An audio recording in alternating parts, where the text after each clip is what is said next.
Watch this. Look at.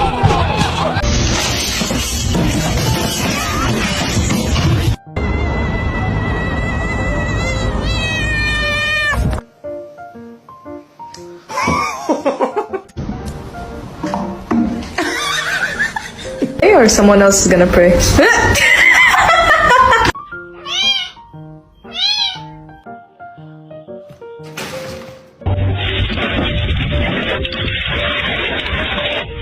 Poor thing was probably struck by a vehicle and died. Died?